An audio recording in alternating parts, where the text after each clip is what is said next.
I'm curious to know yang Tuhan Bapa Langit dia tu, adakah dia macam Zeus atau dia pun macam Tuhan Esa Hindu, ataupun dia Uhura Mazda Zoroaster? I personally, I'm gonna divert sikit to answer that question. Okay, now sekali lagi disclaimer. Kita bukan sejarawan. Kita tidak pretend yang kita sejarawan langsung. Kita adalah dua orang yang cuba membincang perkara yang kita baca. Geeks. Itu dia. Kita geeks. Jadi kalau siapa yang lebih pandai daripada kita, banyak berjuta manusia yang lebih pandai daripada kita, silakan. Ini saja kita bersembang, berborak. Kita bersembang, betul. Betul atau salah kita tak tahu. Wallahualam. Ini kita punya teori sekarang. Betul. Silakan, Nur. Okay. Now,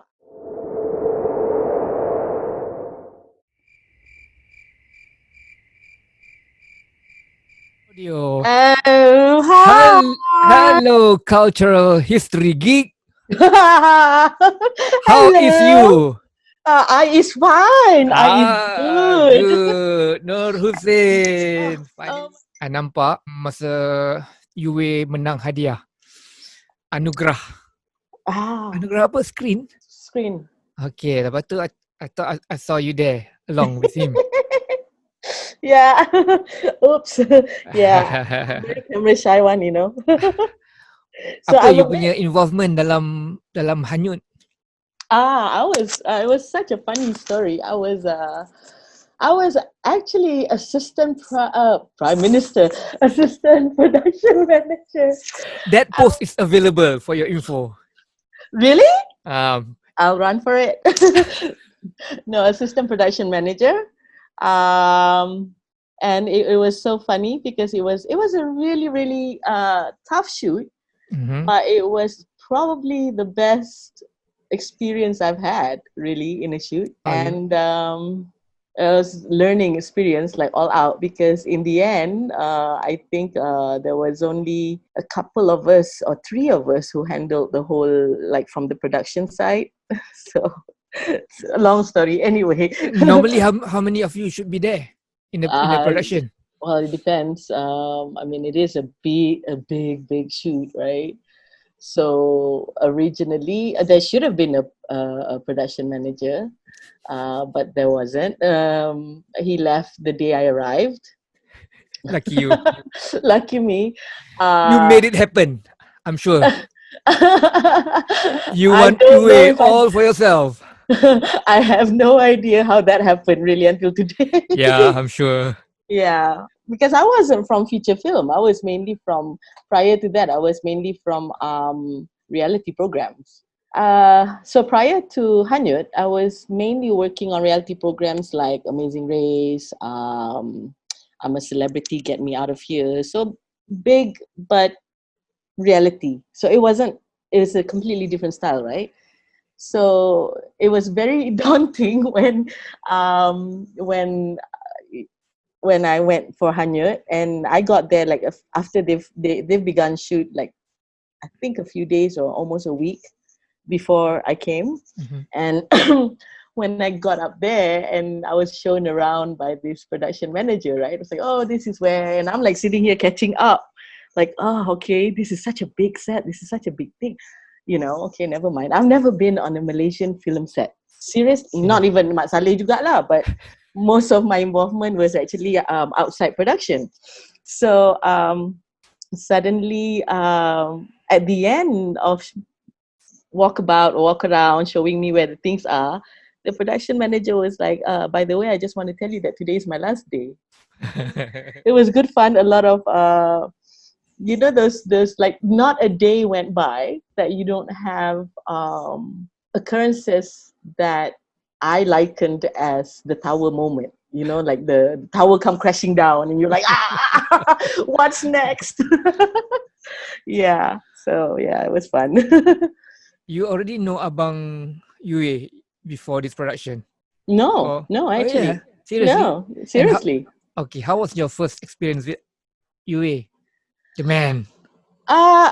He was, you know, he's mainly on set, right? So we hardly get to speak to each other because I'm mainly in the outside of the set.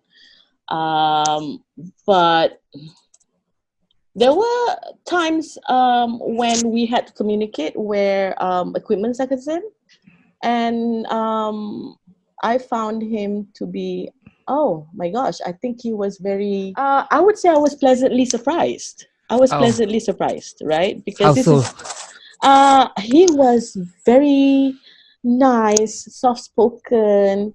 You can see he's very passionate, you know, but and he has such, I don't know, it's like you see him and you see him with when he looks at something, he's like, always, probably his mind is like thinking, oh yeah, something like that. I don't know how to describe him, but that was my initial meeting with him. Like, I didn't get to really meet to him except for when I'm already in the work or in the job. And then, because things are very chaotic, and not chaotic as in, no, the system is great, but there are a lot of factors. The nature of the work itself, yeah? The nature of the work plus other factors that influence the production, right? It was a huge production, and we had to work with some international crews, and there's a lot of things that we need to take care of, so so in that sense, and things just happen, like for example, camera terjatuh, and lens pecah, and the camera is all the way like it's Panavision, we were using Panavision, so like Tutungu is like it's all the way in Hong Kong, or balloon lights flew away, things like that, right? Like you really, or that huge light actually cracked, things like. And the funny part was, there was this one time, that one really almost gave me a heart attack. This van driver, he was a cameraman, and he slipped into the ditch, right? Uh-huh. And this is in Ladang Koko. So now I'm laughing about it. Ini dekat Ladang Koko. So in order to pull in, it's like a sideway like this, like in a ditch, slanted. And in order to pull that truck out, you have to get the crane, or the what do you call that? That big thing that pull it. Big crane thing pulling. Yeah, it's something like that, yeah? Like a big toe thingy. Anyway, so kena tarik. But in order to do that, it's such a narrow road, and these are all pokok koko. And at the same time, I had to run for another emergency, another situation across the river. And by the time I came back, orang yang nak tarik tu, dia dah ranapkan pokok koko. And then I had to deal with the ladang punya boss. Ladang Koko tu punya boss, and he wanted to shut down the location, right? And they're shooting inside, right? And he wants to stop us from coming in because his pokok ranap, right? So I'm like sitting here, oh my God, what are we gonna do? I was already crying lah. But thank God Hilton is a mak saleh, in a way, like, like in the kampung, you have a mak saleh who cakap sikit, diorang pun, okay, we'll let you shoot. Yeah, but it was so funny. It was really funny. Now it's funny, but at that time I was almost crying every day. Itulah tu tragedy comedy.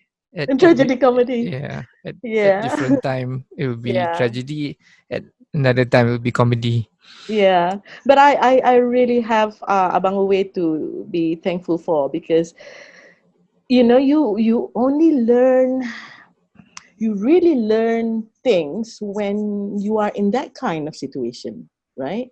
That after that, other shoots, you kind of, you can anticipate what's going to happen, because you are being thrown into the deep end. Because I wasn't from a feature film background, nombor satu. Nombor dua pula, by the time I masuk, so there were other exterior pressures, influencing, unforeseen circumstances really, and then sorry, my cat stalking in the background, and things just happen every single day. So when you're thrown in the deep end, and you just end up like doing whatever you can, you just pull whatever resources that you can and just make it work, because at that time the mission was to make sure that the shoot is habis. Because kalau dia stall tengah jalan, then the crew banyak from rata-rata part of the world, right? My And goodness. then nak panggil diorang balik, nak shoot balik is like almost impossible. Almost impossible. We're already in it, right? Yeah. So that's it. That was what we were doing every day to make sure that it continues. That's it. Yeah. So, Make sure that you solve all the problems. if it was lah, I don't know, or maybe just sweeping it for later. Work in progress and work in process. That's right. So a lot of difference between working on documentaries and feature film. Yeah, and so after that, I went straight into documentary, and the shock of it all is like from because the reality programs that I worked in, it's huge. It's like, ramai orang. And then suddenly you got into Filem Hanyut, which is probably the biggest production Malaysian have seen, right? So and itu dah terkejut lah kan. And then suddenly I got into documentary where there's only 6 people, and I never left. So in my conversation with U-Wei, we talk about Tuhan. Oh yeah. Yeah. So Tuhan, yeah. I got it wrong, eh? Yeah. So so I was watching it and I was okay. Tuhan, no. I was like, no, Ed, no. Being a geek, right? Starting to geek, right? So I'm like, no. Yeah, enlighten me with your Tuhan. Yeah. So actually, a lot of us don't realize that there's still a lot of the words that we use today came from originally our rumpun. Yeah. Our rumpun, linguistically, we are termed as rumpun Australasia, or Melayu Polynesia, right? So this is a huge linguistic family, and we're all connected all the way from Madagascar sampai ke Hawaii, sampai ke Polynesia, right? That's Madagascar. Madagascar. So the perkataan Tuhan, there's this concept called Hyang. Hyang. This concept is more or less throughout the Austronesian world, right? Hyang ni is something unseen. So if you go to Hawaii, they have the concept of Hyang. Here, Polynesia, so scattered. But of course, today we don't know the word Hyang, right? But the word Hyang is actually root words to many of our words. Like, for example, Tuhan, and Tuhan, I think if I'm not mistaken, it's the Javanese concept. Tuhan is all the lovely, positive facets of God. And it's like one God. One God. Yeah, it's Maha Esa. Esa is also an ancient Malay word. Esa, satu. I think Philippines still use Esa, right? And then satu, two, Tuhan. Then you have hantu. That's why people like macam apa tu? Kenapa Tuhan dan hantu, right? And we think of hantu as ghost. But hantu is actually all the negative facets, meaning like, God creates both good and evil, right? So all the positive good traits or facets that he creates, or he created, what's the right way to say it? I don't want to be blasphemous, right? No, we're talking about ancient faith or religion. Right. So the positive aspect to it would be Tuhan, but the negative facets to it would be hantu. So hantu is like Maha. The dark side. The dark side. Right. Yeah. So that's how Tuhan and hantu. That's why the perkataan terbalik, right? Balik. Yeah. And then Hyang is also the root word for kayangan. Kahyangan. Hyang is also the root word for nenek moyang. Spirit ke? Hyang. Hyang, spirit or unseen. Unseen. unseen or spirit. It could be. It could. It's it's quite flexible that way.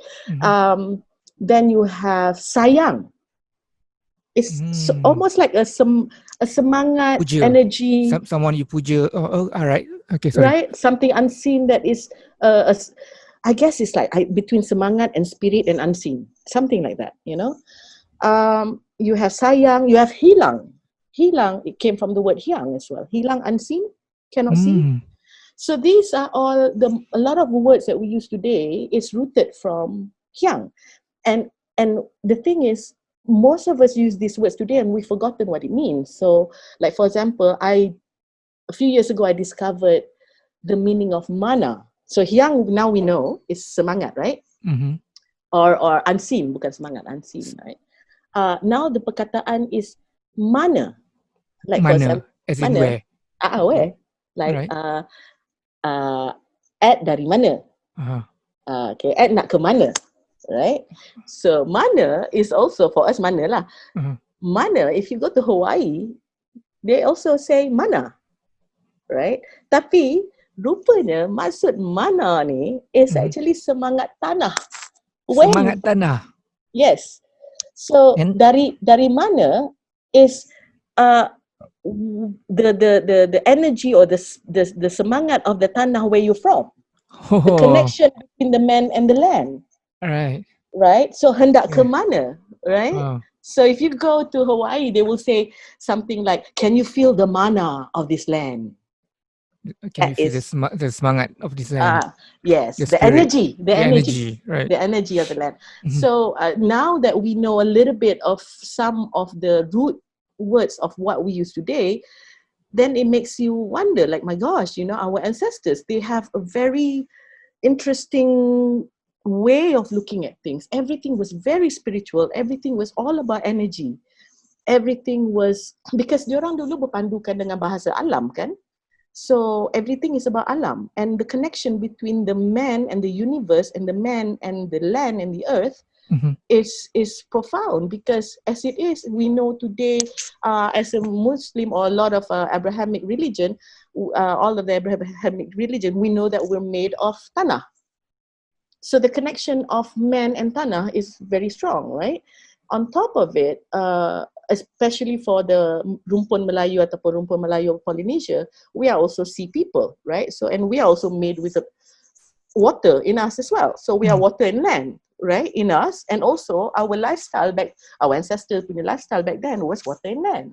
So it was the concept of this, the concept of them, the understanding of alam was amazing when it comes to our ancestors. It's really awesome. So the more I dig into it, the more I start to understand kenapa my father punya generation dulu, especially when it comes to orang Melayu, like macam tanah tu penting. Kalau tak ada tanah tu, you tak macam tak berjaya lah, something like that. I don't know about your, like the generation before this, right? Now today we live in a condo, but I remember I asked my dad, can I buy an apartment? No, you buy a house on the land. Right? So now I understand, it's that connection that we have with the land. Mana, dari mana, hendak ke mana. Sejak bila you got fascinated with the Malay culture? Actually, it was generally it's culture generally, but why I got interested sejak bila? It was actually a process, a gradual process. At that time I didn't know it's got a lot to do with my identity. Okay, I was about 14. This is very interesting. Yeah, I was 14. I was schooling in the US. So I was very much, that was the formative years where you start to go through growing pains and it starts to shape you to become who you are. So I was very Western in that sense, right? And then I met a girl, my classmate, Heather, I remember her. And one day she announced, okay, so this is a bit controversial, but I'll get to that point nanti. So she announced that she's a witch. Okay. Yeah, so, and I was like, hold up. So if you're a witch, if I make you angry, are you going to turn me into a toad? And she said, oh, no, it's not that kind. And I said, then what is it? And then she said that, oh, we believe that everything around us, there's a lot of energy and a lot of spirits. And I'm like, oh, that sounds familiar. The tree said, that sounds familiar. That's something that I think my ancestors used to believe in. So over the time, I was sitting here, don't tell me that we were all witches before, right? Our ancestors, right? And then Zaman Internet came to be. And somewhere at the back of my mind, at that time I was flying, somewhere at the back of my mind, I was very curious to know about my ancestor. Because there's nothing that we knew about it at that time, in my early 20s, right? So Zaman Internet, I started to cari, and I got to know that what happened was, there was someone by the name of Gerald Gardner, who is a British, he was a plantation manager.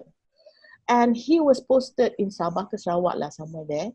And then he came back to England, and then he volunteered to come back, and he was posted in Singapore. And then he said, no, I don't want Singapore, I want to go to Perak, right? And when he was in Perak, he sanggup masuk Islam to gain the trust of the villagers, and then to follow them, to tengok all this orang kampung punya ritual, and rupanya he was recording everything down.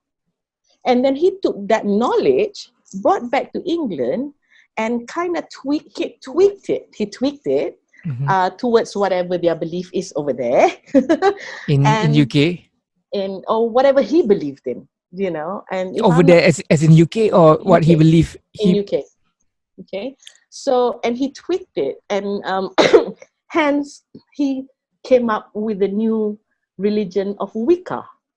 So Wicca is what you see in films, like the Craft, Practical Magic, yang Sandra Bullock dengan Nicole Kidman.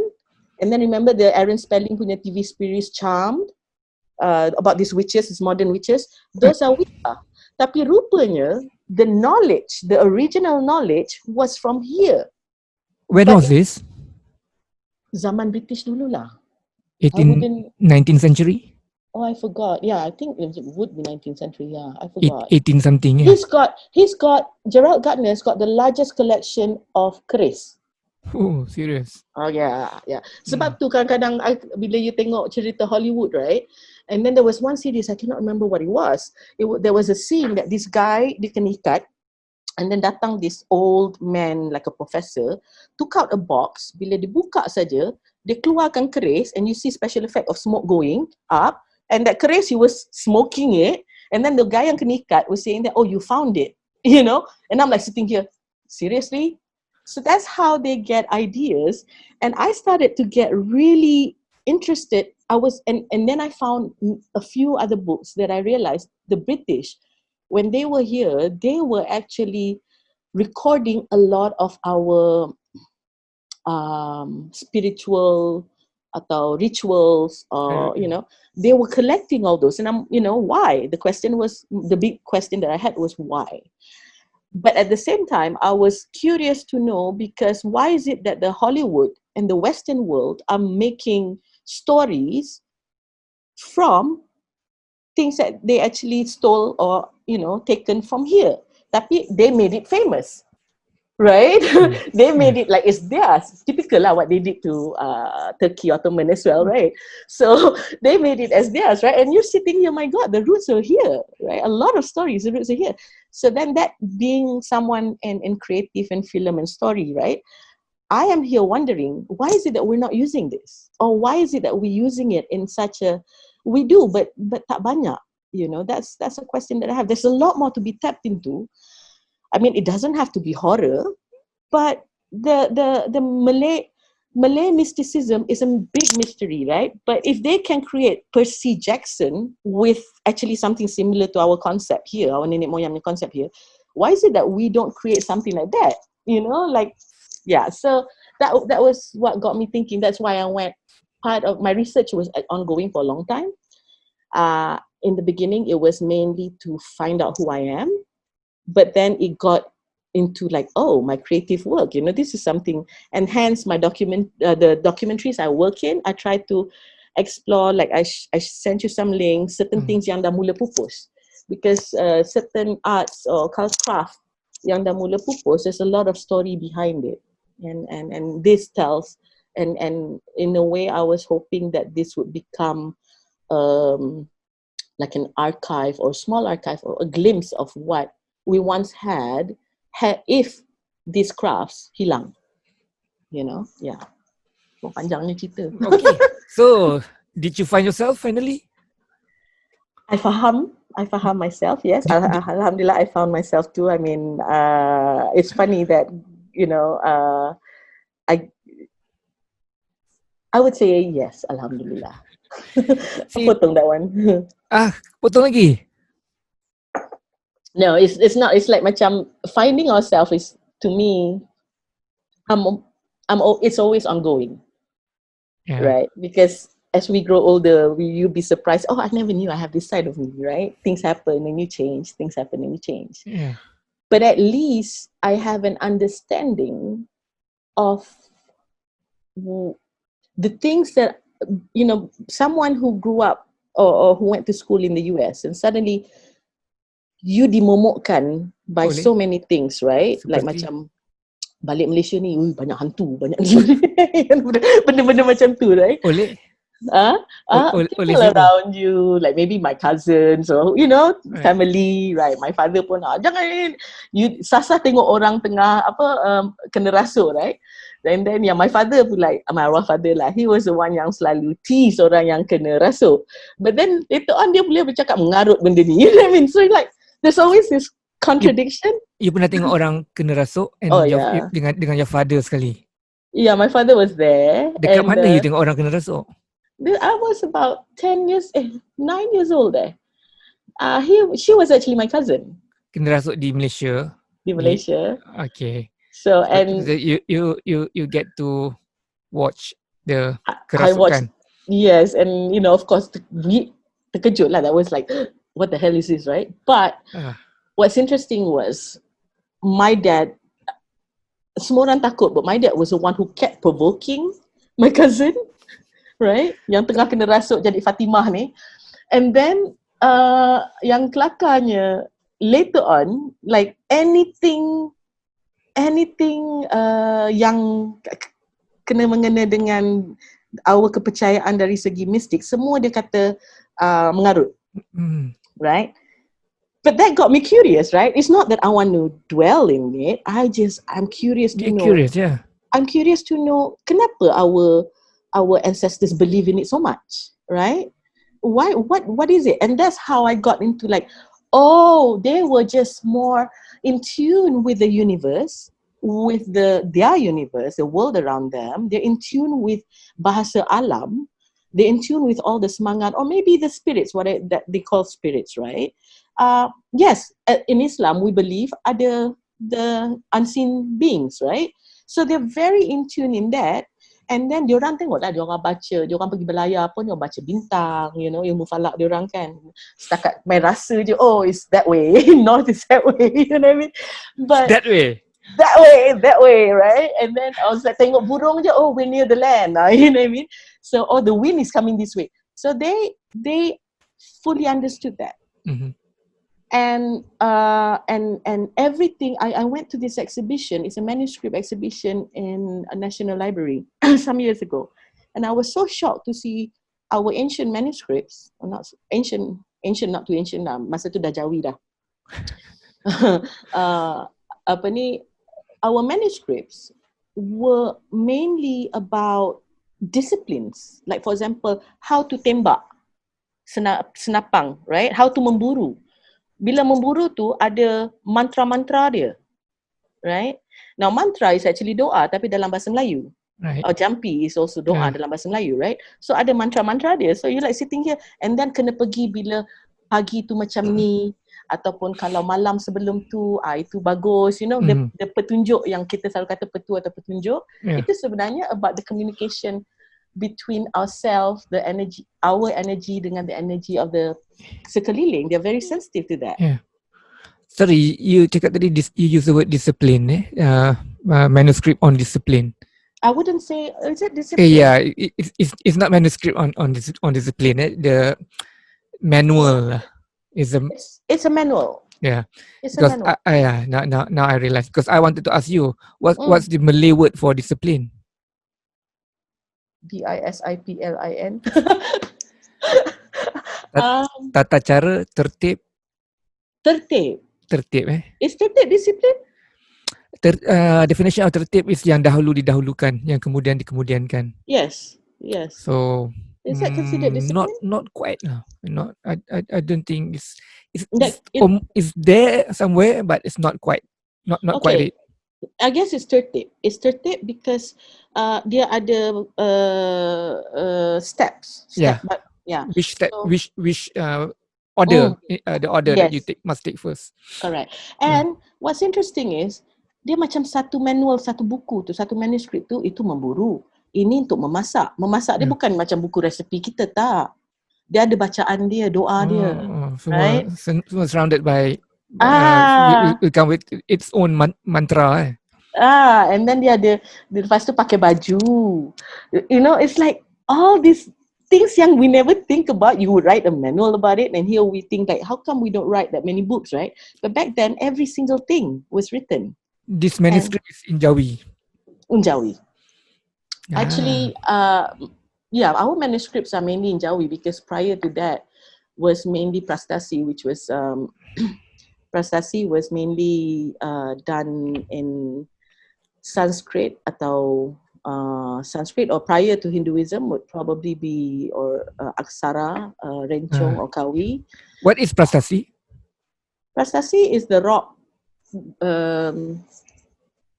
batu bersurat Terengganu. Okay. Carving on a rock. So I think so. Yeah, I might get the definition wrong, but that's why I thought it was all the while. So this Prastasi or batu bersurat, right? These are okay. So prior to that, masa Sanskrit punya zaman, and before that, why we don't find it? Why is it that our written manuscripts are all in Jawi? Is because it was only when Islam came that orang Melayu belajar membaca Quran. Prior to that, the Sami, the kings, the bangsawan, they belajar same masa Hinduism, kitab Veda for example. Dia orang belajar kitab Veda, tapi orang rakyat Mahim tak. That's why if you notice our animistic cultural rituals sebenarnya predating Hinduism, survived through Hinduism, survived through Islam until recent time lah, orang dah Google kan. So it survived throughout, but it did not. A lot of us think that a lot of our cultural rights or whatever was from Hindu, but it's not. It's not. It's not, because the Rakyat were mainly pretty much animistic. The lords or the kings or the Sami. That's why the Sami were the one who carved the Prastasi, and all the Prastasi is about Raja ini akan datang ke, something like that. It's all about Raja. So it's never about Rakyat. So it was until Jawi came about, after Islam came, baru the Rakyat start writing. In Jawi, in Arabic alphabet. Semua dah pandai baca because of Quran. Ya, betul. Right? Betul. Dulu kita punya alphabet kita pada Rencong dan sebagainya, dan beberapa lagi. So itu selalunya kaum-kaum bangsawan lah. But I could be wrong. Itu yang my observation lah. I'm not a historical expert anyway. I'm just a geek. I'm just a geek. Tadi tu kita cakap pasal macam mana nenek moyang kita berhubung dengan nature, cuba memahami nature. I think mereka semua cuba memahami apakah kehidupan ni, bagaimanakah sifat alam semula jadi ni. Jadi mereka explain dengan cara-cara mereka yang tersendiri lah, kerana mereka tidak ada ilmu sains yang lebih tepat kan. Betul. Jadi mereka andaikan perkara-perkara tu macam tu. Itu nanti dulu kita pergi ke Tuhan sekejap tadi. Okay. So Tuhan yang you discovered ni dalam nenek moyang orang-orang Polynesian, orang-orang Melayu Polynesia ni, dia bersifat bagaimana? Dia bersifat okay, tadi kita use the word esa. Dia bersifat esa, satu, tunggal, wahid, ataupun dia mempunyai ramai tuhan-tuhan. Okay, this is a very controversial subject as well in term of outside of Malaysia, in term of Polynesia. However, kalau kita tengok the concept of Bapak Langit, Bapak Langit. Okay, so if you tengok cerita Maui, cerita Moana, Maui, right, yang demigod, right,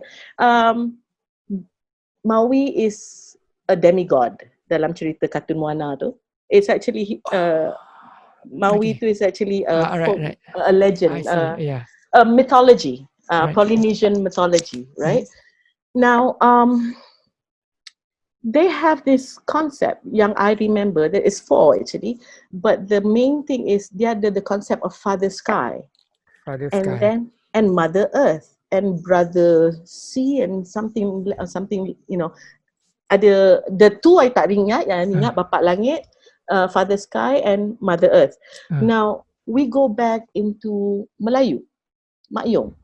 Mak Yong actually ada penulis, ada dalam lagunya ada menyebut Bapak Langit. Dalam Mak Yong ada Bapak Langit.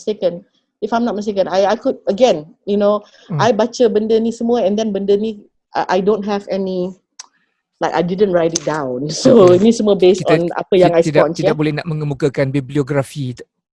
Betul. Tapi ada penceritaan tentang Bapak Langit. And then kita kena tengok, kita ada perkataan Ibu Pertiwi. Right. Ibu Pertiwi is also Iwi. Iwi ialah also bumi. bahasa rumpun Austronesia ni. Iwi ialah land. Okay. So Ibu Pertiwi. So now motherland sama dengan kat sana, Father Sky and Motherland or Mother Earth. Correct? This is the link of the ancient Malays to the Polynesians, right? So what my research, me and a few friends, our personal research was, we were doing more on finding the link that still exists today, so that we know which are part mana yang were authentically our ancestors sebelum Hinduism came in. Okay. So that was where perkataan hina, patik pacal yang hina, right? In Hawaii ada mythology about a princess from Kayangan, from the sky, who fell in love with a human, and dia turun ke bumi. That is hina, jatuh ke bumi. Her name is Hina, right? And kita patik pacal hina yang turun, you know, rendah. So it's interesting. The more we dig into it, the more we understand. Oh, uri, perut kita, perempuan uri, our womb. I think Maori ke mana in Polynesia, uri means cousins, family. So it came from the same womb. Yeah, betul. Agak dalam orang Melayu pun ada cakap itu ialah brother dia. The uri, tanam uri itu ialah brother ni, budak ni. That's right. Yeah, and then I heard this in the late 90s. Masih ada orang Melayu yang ada that understanding lagi. So now, bila kita dah faham semua ni, or part of it, then we start to understand a bit, not a glimpse. We get a glimpse of what our ancestors would be like before. You know, so perkataan diorang, maksud diorang. Then we understand kenapa they are so in tune with all this semangat and the spirits. Then kita start to understand, oh, no wonder they buat puja-puja, so-called puja-puja. Back to the concept of Tuhan. Now, my friend from New Zealand, who also we research on things together for a few years, Mohi, He is anak angkat and he sails with the Maori, anak angkat to the captain of that whole sailing team. What they do is they build balik their waka, which is kapal layar diorang, and they try to sail using bulan dan bintang, using alam balik. And once a year, if I'm not mistaken, 100 of them will come together from all over Polynesia, and they will go on these wakas and they will sail following their ancestral punya route of migration, which is very interesting. Sayang orang kita tak join sekali kan. I think the closest is Philippines, I think, yang joined their team a few years back. Oh, from New Zealand to Philippines. That one yang 100 tu daripada New Zealand, daripada Samoa, Tahiti, Hawaii. Yeah. So and they wanted to come this way. Tapi dia orang takut lanun. They were thinking of coming this way. Yeah. And at one point they want to go as far as last 2 years ago. I think they wanted to go across the Indian Ocean. I don't know what happened to that one. I kind of lost touch. They don't want to bomb into MH370. That's right. So from my friend yang dekat New Zealand ni, so he started saying that this concept of Father Sky kat sana is they have all this semangat, right, which diorang consider as what you mentioned tu abang Uwais malam, dewa-dewa, right? Dewa-dewa is masa zaman Hinduism for us lah.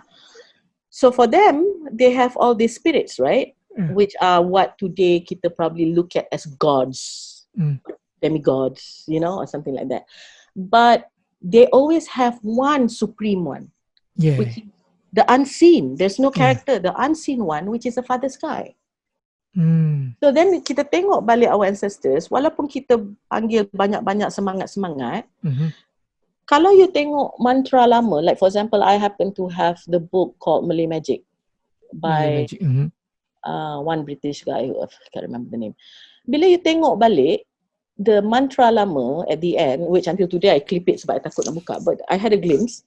I wanted to know more about macam, kalau nak buat cerita harimau jadian, apa cerita dia kan. So it's all in that book.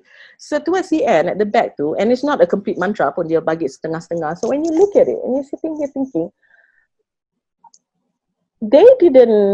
our ancestors didn't consider the spirits as God. But? The spirits, because, so this is post-Islam, Post-Islam, this book. Post or pre? Post. The book is post. The book is post. Post-Islamic. Already, bukan post. Maknanya we were already dah Islam. Okay, so the book was collected by the British, so we're all Muslims at that time. Our ancestors were Muslim.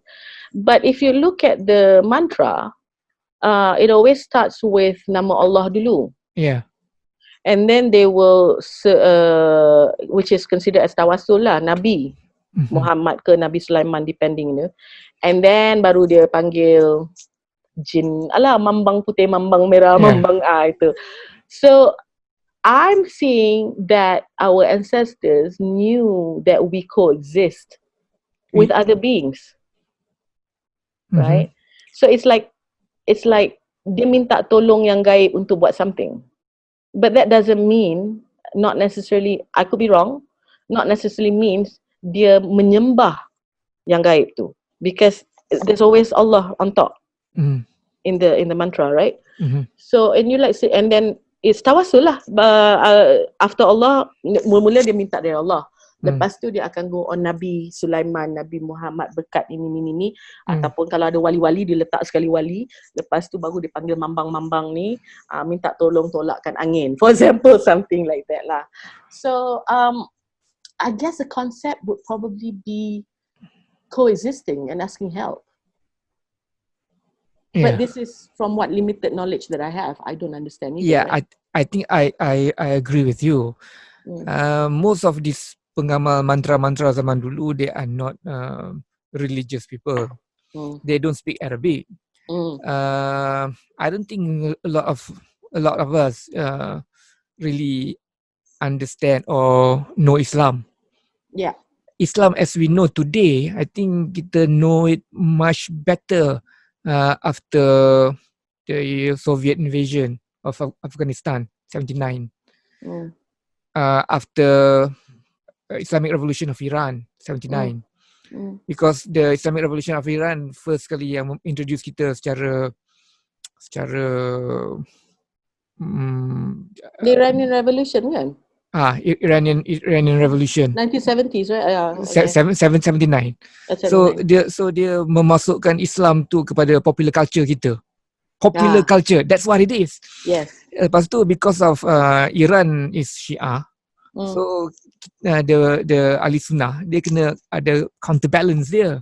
Correct. Hence Saudi Arabia dan orang yang align kepada Saudi Arabia kena propagate lebih ahli sunnah wal jamaah punya brand of Islam.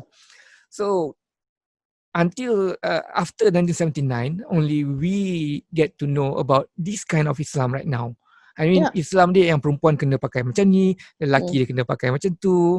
Lepas tu, in fact, in many places in Malaysia pun, kita tak faham konsep sembahyang lima waktu until the 80s. There are many places even in Kelantan yang dorang hanya sembahyang subuh dan sembahyang maghrib. Itu in the 60s tau. In the 70s, the remnant of that understanding masih ada lagi in the 70s. Which is very interesting. I think Malaysia went through phases of up and down in terms of Islam. What I found out from Professor Tatiana Denisova from CASIS, Islam actually arrived here much earlier than we thought. It arrived masa zaman sahabat Rasulullah sallallahu alaihi wasallam. Siapa so that we know of, before that ialah dia orang datang trade, right? But that we know of the first kemasukan Islam missionary was Sheikh Abdullah Kumairi. The first azan bang was on top of Gunung Jerai. So that was how do we know this? If you go up to Gunung Jerai, the tower is there. This is from, number one is, if you go, I think Cassis would know, Kedah, that was part of Kedah history. What year was it? The 11th century. 11, Okay. Tapi Professor Tatiana kata earlier than that. Because it was around just post, or it was quite early. Our lepas Rasulullah wafat, I think it was a sahabat or just slightly below that started to come here. Now the difference is, compared to other countries, the Muslims that came here, they settled here and they married and they ajar. They didn't leave. Dia mengajar, dia berdakwah lah. Berdakwah, berkahwin. That's why we have a lot of Syekh Sharifah. So diorang come in and then diorang mengajar, buka sekolah pondok, you know. So whereby other countries, some of them just come and ajar Islam, dakwah Islam, lepas tu they leave. But here is a bit different because they come in and they settle in and they marry and cucu cicit they here. So what happened is, this is very interesting because because for 200 years we didn't have sekolah British. The Malays. For 200 years meaning what? For the past.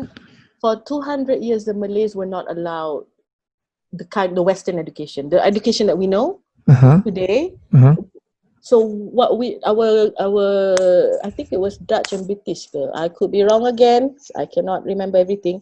But we were denied of Western education, or formal education that we know today. But what we had was sekolah pondok.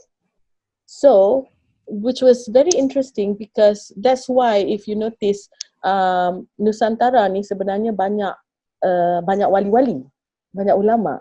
So back then, this is again going back to, I think it was a British punya era, tahun 60-an, 50-an, Pop Ye punya time, was the westernization. But prior to that, their Islam is nothing like, diorang punya ilmu was, you imagine you sekolah pondok, bertahun-tahun you belajar tauhid saja. And then you belajar benda-benda lain, you know what I mean? And like my grandfather sanggup pergi all the way to Terengganu, duduk situ, belajar sekolah pondok situ, kahwin dengan anak guru dia, pindah ke Muar, balik ke Muar. They would spend a lot of years with their guru and then they come back, you know. So that was a common thing, say about 2 generations ago. Or when they were young, right? But our parents' generation was different. It was a time yang diorang pakai miniskirt. A good film that shows this is Esok Masih Ada yang Jin Shamsuddin dengan Nur Hussein tu. Dia ada 3 esok, if I'm not mistaken. Esok Masih Ada, esok untuk siapa, esok tiada lagi ke, esok something. Tiada Esok Bagimu. Tiada Esok Bagimu. The one yang abang Jibang, apa tu, yang kena langgar accident. Yang dia jadi buta tu. Dia jadi mental. Dia jadi lumpuh. Yeah, I can remember. That's the first one. Okay, that one, that actually is a time capsule because that captures exactly what it was. So if you remember, I refresh you a bit. If you remember in that film, right? Diorang ni dari Kelantan. Okay, so anak this datuk ni, diorang ni pengusaha batik. Anak datuk ni Latif Ibrahim duduk KL. Duduk KL, right? So dia ada abang angkat. Abang angkat ni yang kena jaga pengusahaan batik ni, right? So abang angkat ni patut kahwin dengan Nur Hussein. Yang Latif Ibrahim ni pula dah ada girlfriend kat situ, Haji Ahmad Daud, right? Then diorang patut kahwin, tapi abang angkat, patutnya Nur Hussein kahwin dengan Latif Ibrahim, tapi Latif Ibrahim kata, oh, I tak nak orang kampung, right? So then dia dikahwinkan dengan Jin Shamsuddin. So bila dia kahwin, yang Jin Shamsuddin pula kononnya dia ada promise dengan dia punya late wife yang dia takkan kahwin lagi. So tengok hari wedding tu accident, right? Now, if you tengok that cerita, the parents yang Umi Kalsum dengan Rumaino, I think. Rumaino, yeah. Rumaino. If you look at that story, the parents, the datuk ni, bila dia pergi visit Latif Ibrahim kat KL, Latif Ibrahim ni, dia buka pintu je, Haji Ahmad Daud pakai short hot pants, right, dengan tank top. Lepas tu dia pula, astaghfirullahalazim. Right? So and then dia macam, apa nak jadi dengan kau ni? Okay, anak dia ni kan Latif Ibrahim ni kan, party minum, right? Itu yang the last scene yang dia mabuk, dia dua mati dekat dalam bathtub tu, right? So but if you tengok, diorang masih baju kurung. Nur Hussein masih baju kurung. So this is actually the era that we're talking about, the westernization, the 2 generation between the westernization dengan the traditional Malay. It started in the 60s, 50s maybe a bit, tapi 50s perempuan masih pakai baju kurung. 60s dah mula pakai miniskirt, 70s dah pakai hot pants and string bikinis. Yeah. In the noughties perempuan dah pakai tudung tapi baju lebih ketat daripada 70s. Yes. No, that's another joke for another time. Okay. Tapi the Esok series, what the Esok series did to me is the Esok series completely merosakkan tanggapan I terhadap Nur Hussein dan Mahmud Jun. Kerana ada salah satu daripada the Esok series, if I'm not mistaken, Mahmud Jun telah memperkosa Nur Hussein. Dan Mahmud Jun selepas memperkosa Nur Hussein, dia keluar dengan singlet dia tu yang oh my goodness, why? I don't think I saw that one. Or else I wouldn't have. Kalau tak, memang bagus. You telah diselamatkan daripada menonton adegan selepas Mahmud Jun memperkosa Nur Hussein. Oh no. I traumatized. I was still a young boy back then. Oh my god. Okay. Young boy dah post puberty ya. So itu lagi merosak. Mahmud Jun was actually quite handsome when he was young. Sebelum dia muka tua dia lah. He was okay lah, not bad lah. He was, if I can recall, yeah, black and white punya masa okay, anyway. Okay, tadi yang going back tadi itu yang because of the to balance Iranian punya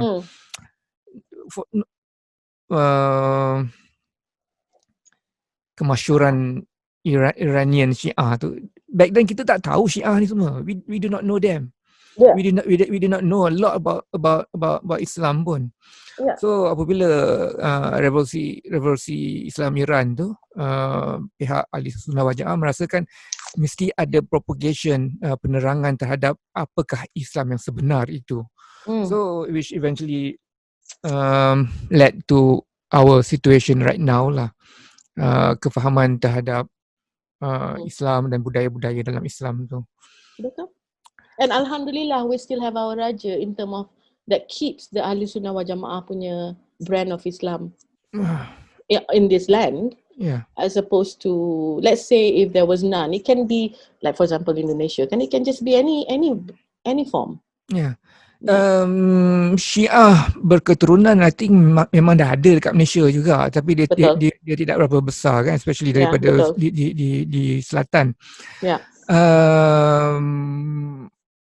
Tadi cakap pasal 11th century tadi, siapa yang cakap pasal 11th century tadi? The Sheikh Abdullah Kumairi. Sebenarnya khalifah Arab, khalifah daripada keturunan Arab, dia hanya tak salahnya 700 to 800 years saja. I think it was few hundred years sajalah. Tetapi it is the Ottoman, the Osmaniyah Empire, khalifah yang memerintah 1000 tahun. If I'm not mistaken, that Professor Denisova actually mentioned it's first started to arrive in the 6th, 7th century. Tapi the 11th century was the one because that was when the Sultan Kedah masuk Islam. Sultan Kedah? The first century?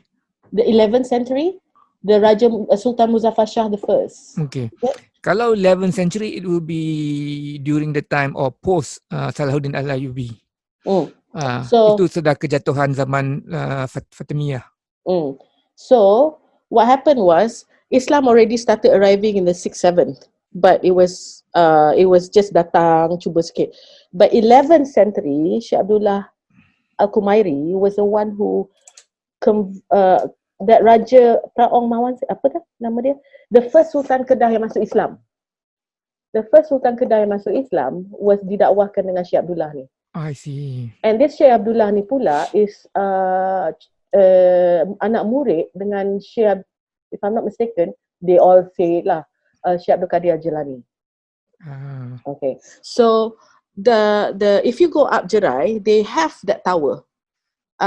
It is I guess in Kedah it's a known thing that this is where the first azan was. I got this information from my friend Tommy, who happened to have a book on the ancient Kedah. He actually put together the ancient Kedah punya history as well. So Tommy Manso, and apparently his makam is there somewhere on top of the Gunung Jerai. Abdullah Al-Kumairi's makam. But that one is macam you don't see it, you don't know where. But the tower of that Abdullah Kumairi, because you have to remember Jerai sebelum tu, that was where the beacon, the light that guides the seafarers to come in from the west, right? They called it Lampu Bahala. Lampu Bahala. And then Syekh Abdullah Kumairi went up there and did the first azan. Like, to, I guess, to officiate or whatever, I don't know, of the land or doa kan. But and that was the time of the first Sultan of Kedah yang masuk Islam was actually didakwakan oleh Syekh Abdullah Kumairi. So secara officialnya dari segi raja dengan rakyat, secara officialnya would be in the 11th century, but prior to that 6th, 7th century dah mula start datang dah. Masa Salahuddin Al-Ayyubi 10 something kan, ataupun early 11 something, Osmaniyah, Khalifah Osmaniyah telah wujud. Empire mereka sampai all the way to India, timur dan kepada arah-arah kita lah. Hence kerajaan-kerajaan di Sumatera yang mempergunakan bendera Turki, bendera even Kelantan. Osmaniyah, Kelantan pun Yeah, I don't know about that. the bendera tiger. Uh-huh. Have you seen the tiger card tu? Tak. It's an old bendera. And the other one is warna apa? Merah putih tu. That one is also Turkey punya. Oh. Our bendera, what? Okay, I'm so bad in terms of... Sang Saka apa ke nama dia dulu tu But which negeri yang... Kelantan which negeri? Merah putih? Merah putih probably Kelantan. It's also like Turkey punya. Okay. Osmania punya. Yeah. So kerajaan Melayu di Aceh memang mereka gunakan kerajaan Turki ya. Even raja khalifah ni dikenali sebagai Raja Rom kan. Yes. Kerana mereka took over Byzantium dan itulah tu Raja Rom ni surah Ar-Rum dalam Al-Quran pun bukan referring kepada Rom tapi kepada Byzantium Empire kan. Correct. Which so is Sultan Ar-Rum Konstantin kan? Correct. So apabila kerajaan Melayu di Sumatera mereka berkhalifahkan kepada Sultan Rum ni lah. Sultan Rumi mereka lebih the Turkish mereka lebih bercorak kepahlawanan kesatriaan military dan bersama mereka merentas lautan Hindi dan ke banyak tempat adalah orang-orang Arab, Hadramaut especially. Mereka adalah golongan yang administer dan berniaga. So Turkish dengan Arab ni sama-sama lah akan selalu bersama dalam pelayaran mereka dan mereka yang perkenalkan sistem hamba abdi di negara kita di tempat kita. Until 19th century pun Singapura adalah sebuah pusat transit ataupun untuk pengedaran hamba-hamba abdi daripada sini. Until 19th century? Banyak gambar dia kita tengok port Singapore adalah untuk transit ataupun tempat membekal hamba abdi dan hantar hamba abdi ke tempat-tempat lain. Perak habis masa Birch lah kan? Salah satu sumbangan Birch adalah menghapuskan hamba abdi. Itu yang kita lupa nak bagi tahu student sejarah kita. Yes. Anyway, itu untuk di waktu yang lain juga.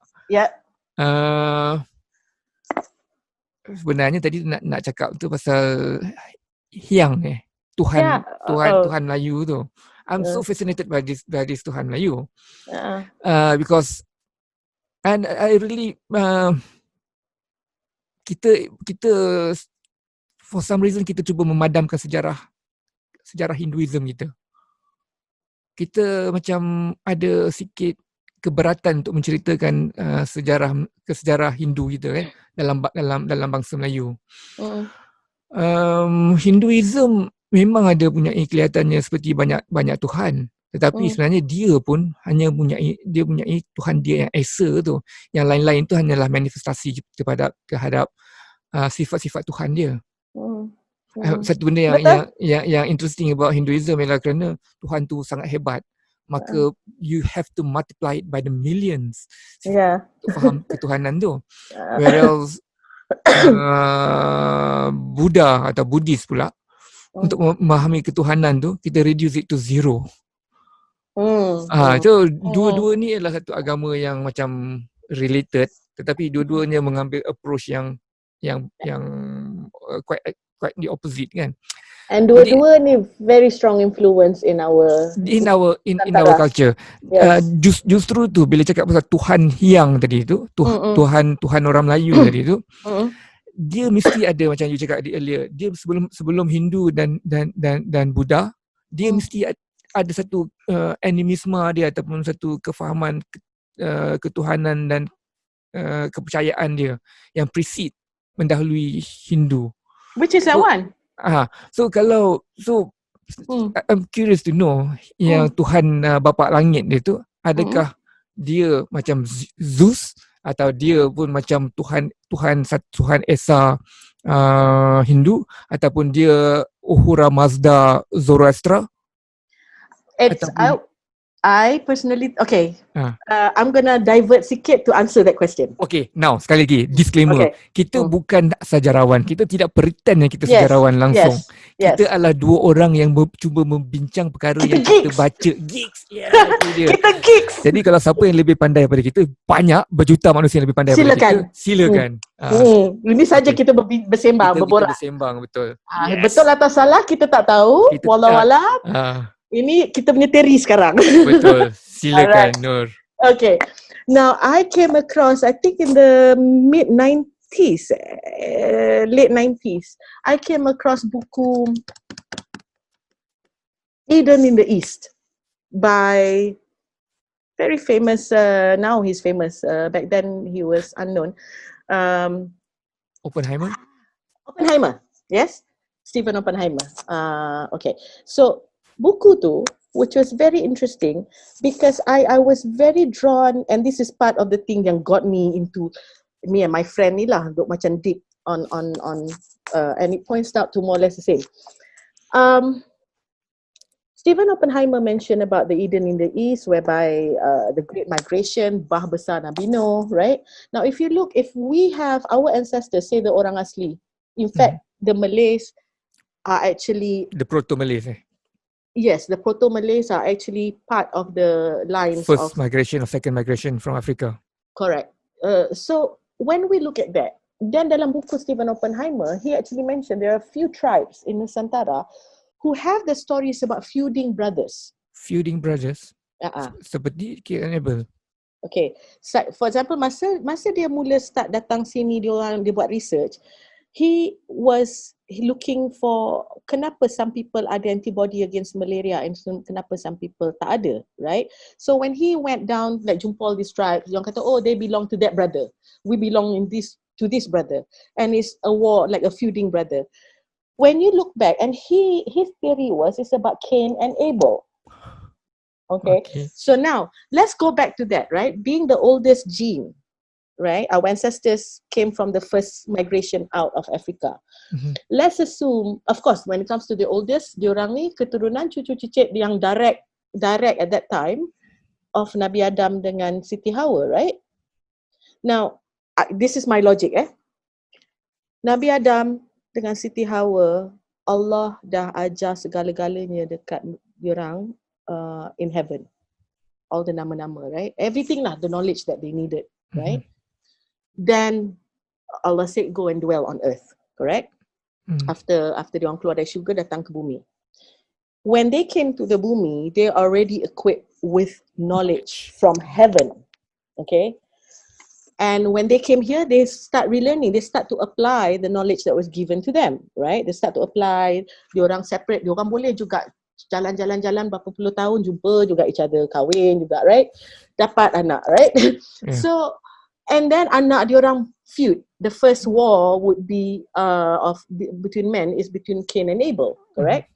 Now, if you look at that, in terms of the knowledge of Nabi Adam and Siti Hawa, would go down through their anak, correct?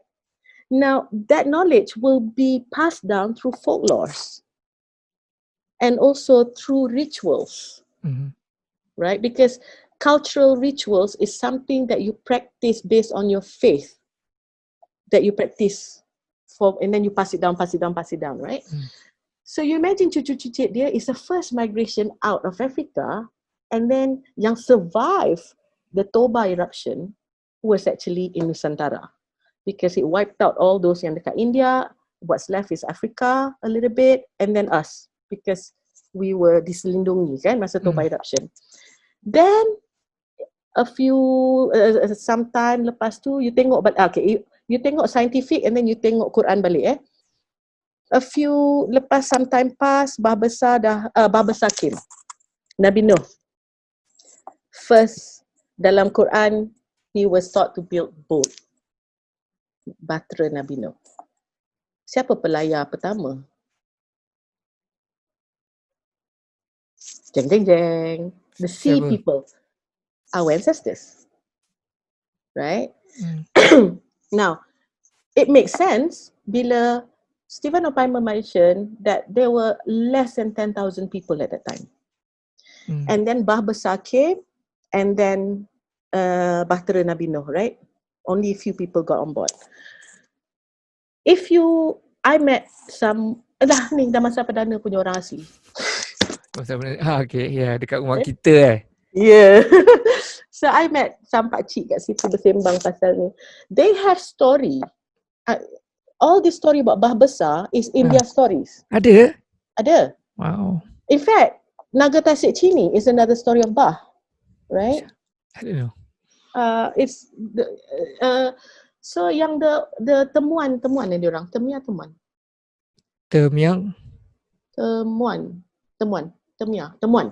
Temuan. Diorang ada story of Busu. Okay. And this Busu dari Sumatera, and diorang ni kena makan dengan orang Batak. So Busu ni, and cerita ni kalau nak cerita kena macam you cakap dulu Tamasha, 7 hari 7 malam. Busu ni manusia. Orang. Nama dia Busu lah. Dia macam kita punya si tanggang ke apalah namanya lah kan. Okay. So dia orang punya karakter Busu. So Busu ni dia naik dalam bot untuk belayar. Okay. Dan semua orang tak dibenarkan untuk buka mata sebab kalau tak bot tu akan terkandas. Right? So dia tutup mata tapi dia nak kencing. Ini gist of it lah, the gist of it, right? Bila dia nak, and so they don't know where they are. All of them tak tahu mana where they are. Because dia nak terkencing, dia terbuka mata, zap, dia landed in Semenanjung Tanah Melayu. Okay. So, that part of that belayar tak tahu mana, you know, that sounds like a flood story. Okay. 1. 2, then, but it could be anything. Then they have this story, kenapa orang putih jadi putih? Okay, itu best. Okay. So dia kata Tuhan marah dengan diorang ni, orang-orang ni, Tuhan bakar diorang sampaikan kulit mengelupas jadi putih. Now, if you look at that, then you think about the Toba eruption, fire, right? And then that happened, that this diaspora, the migration of human beings started to go around all over the world. Kalau nak tengok religiously, would be Bahtera Nabi Nuh dropping them off lah, right? And then they start to spread, isn't it? And then they start to change color. And some became light skin, some became dark skin, right? So you start to see like macam, oh cerita diorang ni actually ada some link to it. And then kalau you tengok dalam Stephen Oppenheimer, the story is about the feuding brothers. So they're talking about Cain and Abel. Maknanya the story, the knowledge of Nabi Adam, that's why I go back to tadi bahasa alam, right? The knowledge of human on earth using understanding the nature around them is actually a very ancient knowledge that's from Nabi Adam, Nabi Nuh, and so forth. And that's why we are very, not us lah, kita sekarang dah zaman Google.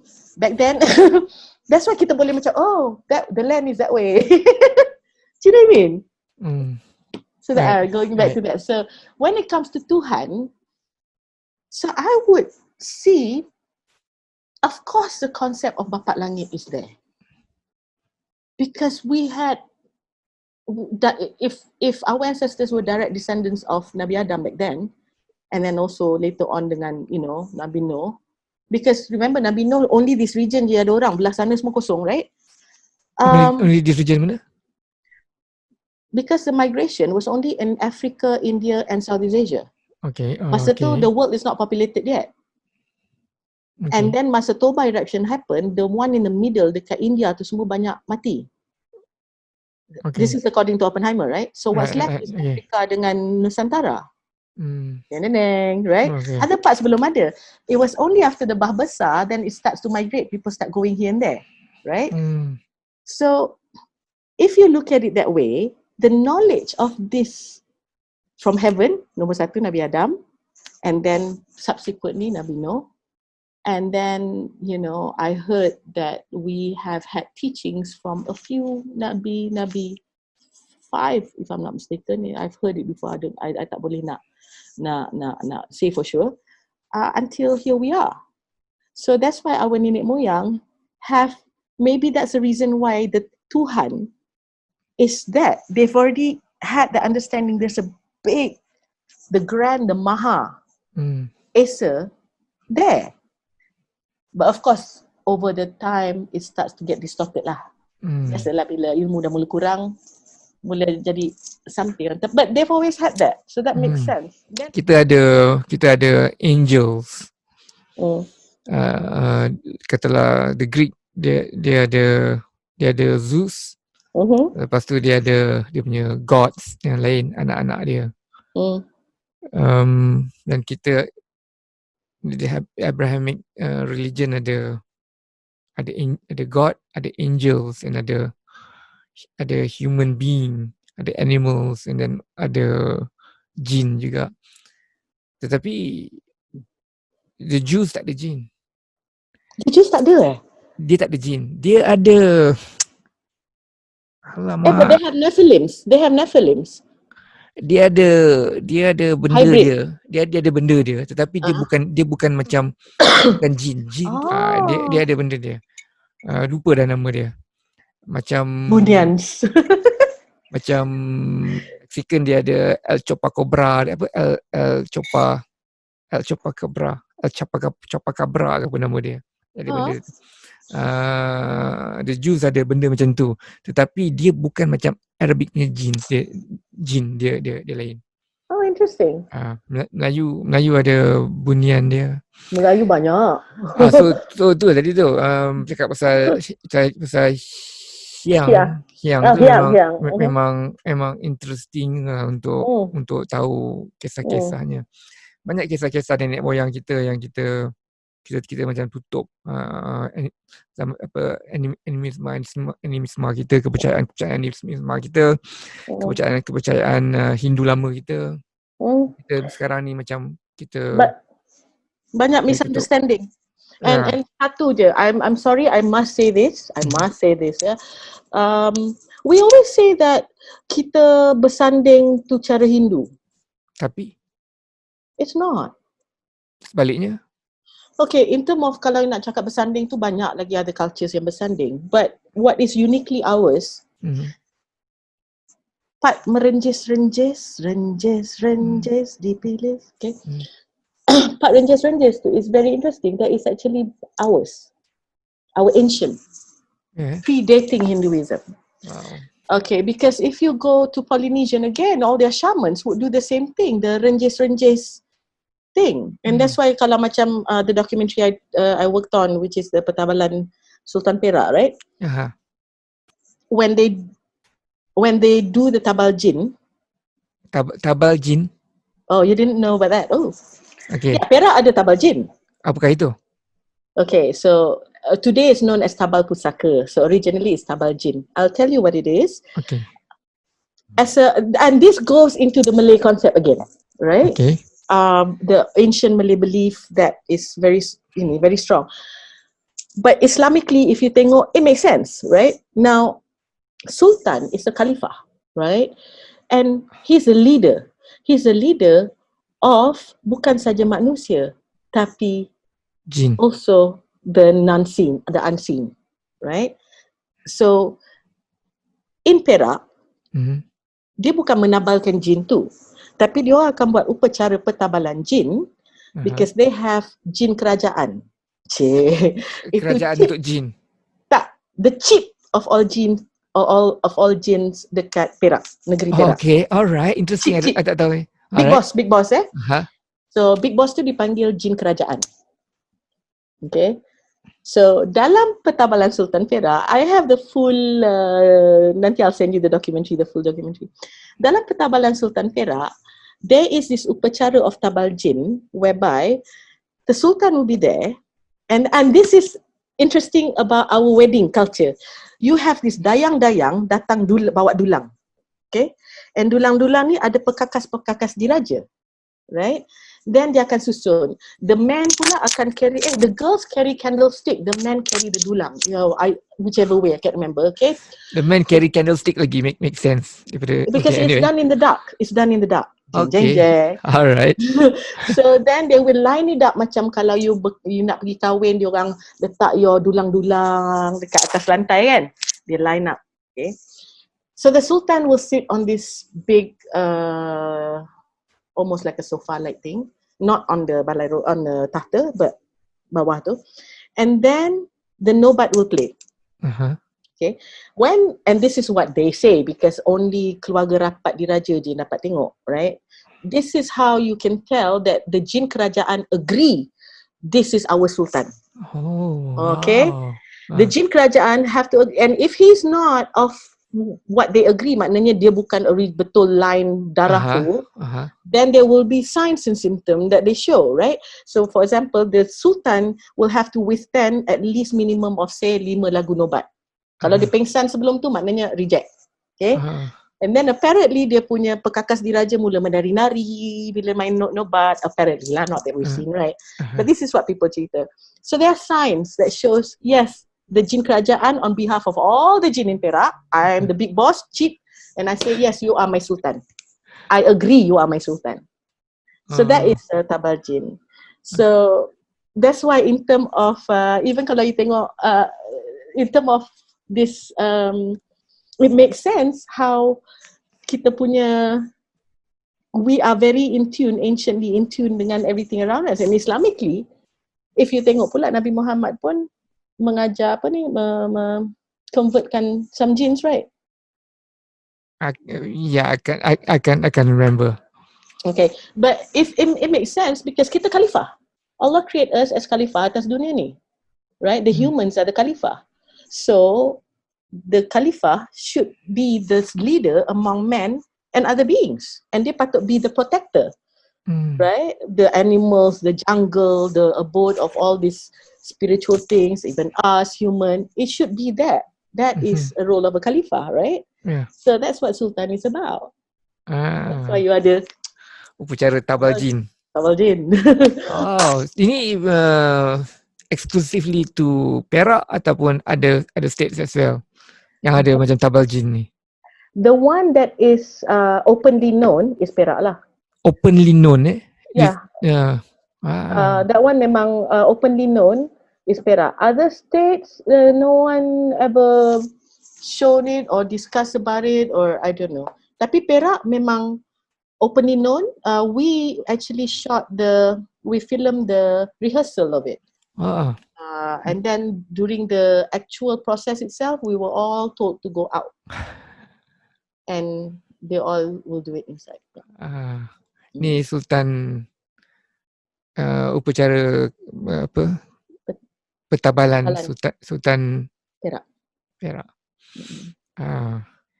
Kita dua kan, kita intellectually kita so much influenced by the Western thinking. Yes. I would say. And yet semakin kita dewasa, kita lebih hampir dan dekat dengan kita punya kemelayuan eventually. Yes. I tengok ramai orang macam tu. Apakah psikologi ni? Macam mana kita lebih cenderung kepada kemelayuan kita? Do you know? Sedangkan kita dibesarkan, macam you dibesarkan di Western, dibesarkan dengan buku-buku Western. Tapi dalam banyak ciri kita lebih kuat Melayu kita daripada ramai orang yang pandang enteng sama kita. A few things. Number one, recently is very interesting. The scientific finding that scientific again. I try to see both. Yeah, because I tak nak macam be trapped into just they found out that our DNA carries a memory of our ancestors. Oh, DNA carries memories of us. Okay. Okay. How so? How do they prove this? I don't know how they prove. I mean, that's too scientific for me lah. Right. But they figured out that because our DNA kan kita ada mak bapak kita, nenek moyang kita semua all within our DNA, right? In there's a memory of our ancestors. So then, okay, itu secara scientific. Tapi kalau secara Melayu pula, pemahaman orang dulu is more like macam suddenly kita triggered. Macam kita ada memory about why do I feel like suddenly I'm more Malay now? Why is it that I'm thirsty to find out? Right? So, is it our saka? Right? Is it the saka? Or is it this? Is it that? What is it? Right? Tapi scientific rupanya dalam blood kita dah ada, dalam our genetic kita dah ada the memory. And certain things will trigger, and hence it makes sense to me lah. Ini my own pendapat, right? When I combine both, I'll come to my own conclusion. Then it makes sense why sometimes certain places we have deja vu. Like macam, I've been here before. It could be that we've dreamt about it, but it could also be that maybe that's a place that our ancestor was there, and that is a memory that comes. You know, like macam I've been here before. Who knows? And then itu yang orang kata past life punya cerita kan. It could also be yang diorang ingatkan past life tu is actually their memory in us. Right. And then if you tengok sejarah Melayu, Sulatan banyak dicakap, dan kami tinggalkan apa-apalah yang tu untuk cucu-cicit kita di akhir zaman. Right? Banyak dia repeat that part. Now it makes you wonder, why? How did they tinggalkan? Right. So then you're like, suddenly we're triggered, we sendiri nak cari tahu sendiri, right? Yeah. They knew that already dalam cara dia orang, tapi dia orang tak adalah macam you kata dalam scientific dia tak erti lah nak explain kan. Cara dia orang adalah. Then you have the peribahasa orang Minang, started from Minang, orang Melayu lah. Biar mati anak, jangan mati adat. Because the code, the Da Vinci Code is in the adat. Okay. You orang apa sebenarnya kalau you tahu? Mom Perak. Perak Jati campur Mendeling. Arwah Abah Terengganu campur Muar campur meaning Terengganu, Johor dan Jawa. Maybe ada Bugis. Alright. Me culturally mostly Minang lah. Culturally mostly Minang tu maksudnya matriarchally daripada culture ibunya daripada Minangkabau. Got a lot to say about that. because kita orang mengamalkan adat pepatih. Correct. So ada lagi tak in your family? Yeah. I in line to be salah seorang yang in line to be undang rembau. Why is it that, okay, this is again up to you, why is it that lately I've been coming across all you people? Because kita ada 4 clans yang baru 2 days ago my mom cerita yang undang sekarang ni macam mana dia related dengan kita orang. Saya dah lupa dah on my father's side. Okay, and so, lepas pada sorry. Yeah. Now you're saying this, I've got another friend who's also something like that. I've got another friend who's bapak dia or something related to that. Hari tu pergi Negeri Sembilan, yang itu pun dalam keluarga. I'm like, why am I surrounded by this? So next in line is my family. Is it you? Okay. Are you the eldest? I have five. I have 5. My mom got 5 boys. 6 seorang dah meninggal. So I'm not the eldest, tetapi I can be one of the undang, but I don't think so because I don't practice. I can't speak good rembau. I can then my other brothers lagi suitable. Other brothers, who's older? Who's the eldest? Yeah. Ada my along. Ada along. Lepas tu I got my angah, tapi technically he's disqualified because dia tak boleh kahwin dalam kita punya clan. Kita tak boleh kahwin orang dalam clan kita. Macam Chinese Tan tak boleh kahwin Tan. Lim tak boleh kahwin Lim kan. So my brother seorang disqualified. Seorang lagi my brother dah meninggal dunia. The brother before me, dia yang paling prone towards benda-benda macam ni. Me, I'm always anti-establishment, non-conformist, so susah sikit. And my youngest brother Jeff, dia paling fluent cakap Negeri Sembilan lah. Jeff A to Z. Yes. Lepas dia nak cakap satu perkara lagi. You know my family. I know. Yeah, you know very well my family. You introduced me to your long lost brother. My long lost brother. Brothers, in fact. Okay. Brothers. I Yes, mean, that's right. yeah. Yeah, he and his other brother. Yeah. Yeah. Jejak So kasih. I remember that. Jejak Kasih, that's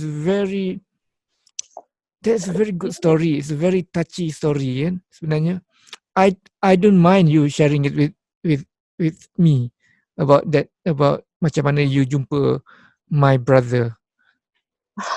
Yeah. And it was so It's just funny. Cuk. It was amazing kan macam mana kita berkawan, and then Allah susunkan like that. lepas tu I told you about my father and the number of children yang dia ada, yang kita kenal dan yang kita tak kenal. Right. And you know what's interesting is, Ad, you have told me that story a few times first, and then when you told me again, baru it hit me. And that one day or one night, I was like, oh my God, I think I know your brother. Right? Remember?